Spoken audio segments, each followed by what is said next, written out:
Маданият министрлигине дагы мындай айтып кете турган нерсе да. Буга чейин мына бизде ар кандай TikTokко чыгып, 2ден 3төн адамдар чыгып, ошол жерде бири-бири менен сөгүшүп, эми мындай адам укпаган сөздөр менен сөгүшкөндөр жүрөт да. Маданият министрлиги ушуга чейин эмне карап турду? Же бул да маданият деп сиздерге эч кандай тапшырма бербей отуруштубу? Мындай бир таң калыштуу да. Ар кандай карышкырдын сүттөрүн ичип атты, бири-бирин сөгүп атышты. Эми ушуну маданият министрлиги буга чейин эмне кылып отурду дейм да сиздерге ушул нерселерди айтпай. Азыр негизги маселе Жамиля Кубанычбековна, эң негизги маселе жакшы.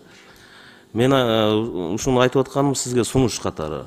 Эгерде мындай эми башка жактан келгендерди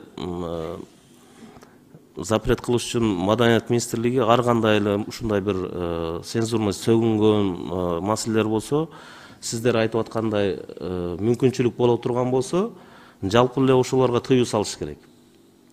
Ошондой биздин балдарыбызга зыян келтире турган нерселерге баарына эле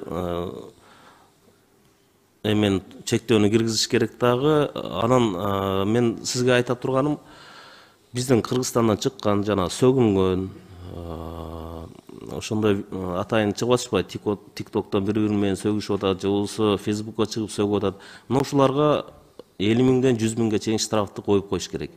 Бул адамдар уже мындай адреси бар. Кыргызстандан ким ушундай чыккандардын бардыгын эле булар штраф менен гана токтотуш керек да.